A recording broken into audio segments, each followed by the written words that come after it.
it's Hillary with Lazy Lime Alive, DIY. Oh, it's a project we're doing today. Whee! Anyway, it's a simple project. It's a good Christmas gift. And we're doing, can you see this? Stay woke, because, I'm hip with what the kids say. And love, because everybody could use a little more love. So these are embroidered t-shirts, and all you need is, well, the t-shirt and some embroidery floss and a needle and a white pen or erasable marker that doesn't leave a trace on your fabric. As you can see, these are tiny stitches. Woo. And this one's a little more fancy. So depending on what kind of, there we go, depending on what kind of time you have and, how much you want to invest, you can knock these out in about, I would say 45 minutes, but probably less time if you're not trying to film yourself doing tiny little embroidery stitches. It will take you less time. So stay tuned to the end of the video and we'll talk about the giveaway. And thanks. See you on the other end. I traced my design on my t-shirt with a white Prismacolor pen because my shirt is dark. I needed to use a light color pencil. It's a pencil, not a pen. And you might be able to use a pencil if your t-shirt is a light color. So keep that in mind. I'm using my embroidery floss. Embroidery floss comes in 6 strands, and I'm using 3 of those 6 strands. So you cut off your length and split the 3 strands from 3 strands, and then you can start your stitches. I put a knot at the end, and then I just start making teeny tiny little stitches. Take your time. One thing that would help make this easier would be an embroidery hoop, which I couldn't find mine, because it holds your fabric taut so that you don't have to try to do that with one hand and one hand in the needle. You know what I mean? But like I said, it's doable. It's doable clearly without, because I did not use one. I started in the middle on the love t-shirt, just because I knew I wanted to do the heart in the center in red. And so I wanted to make sure that everything was spaced properly. And it's easier for me to do that if I start here from the 3rd letter. On the Stay Woke shirt, I started at the end for each word. I started at the Y for stay, and I started at the E for woke. It was just easier that way to make sure I had all the letters properly spaced. One of the things, oh, looks like I have a loose thread there. Let's fix that. There we go. Okay, I'm happy with my V, so let's tie that off in a knot on the back. And the way that I do this is I start to weave down. I go through the stitch that I already made. I don't pull it really tight because I don't want the stitches on the front to disappear.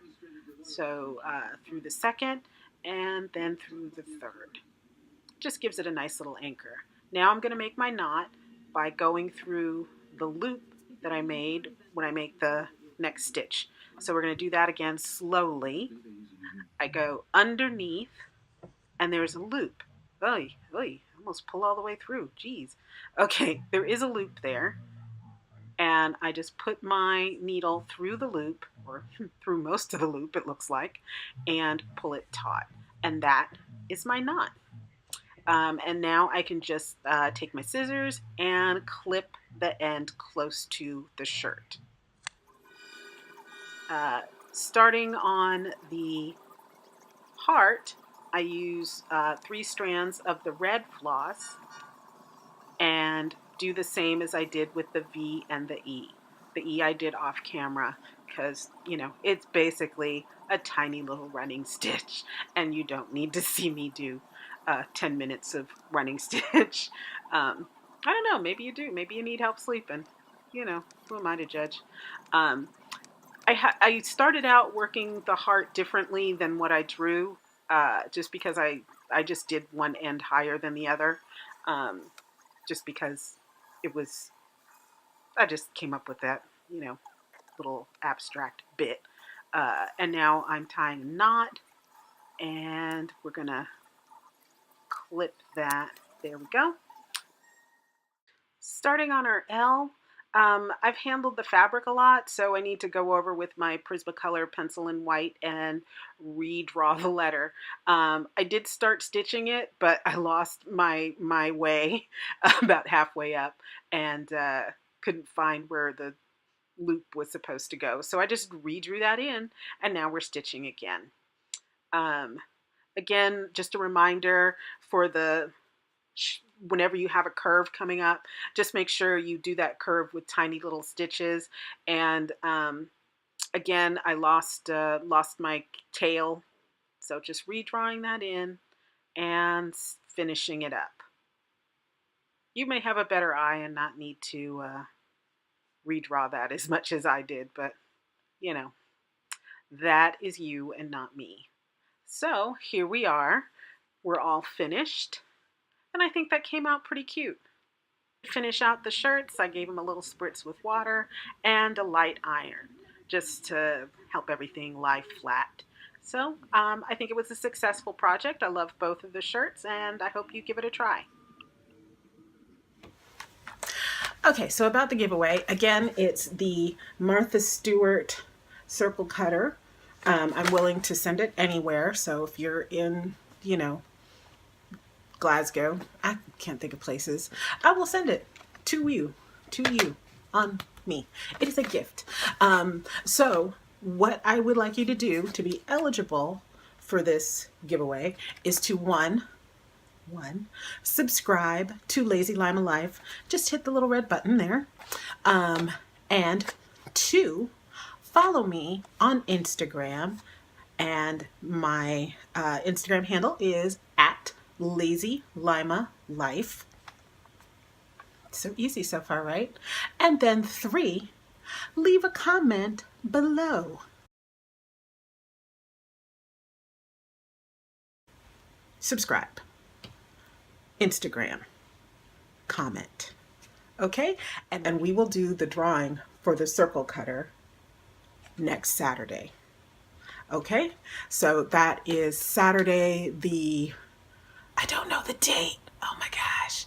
Today is, let's see, this Monday is the 25th, 24th. Saturday the 23rd, we will do the drawing. Okay?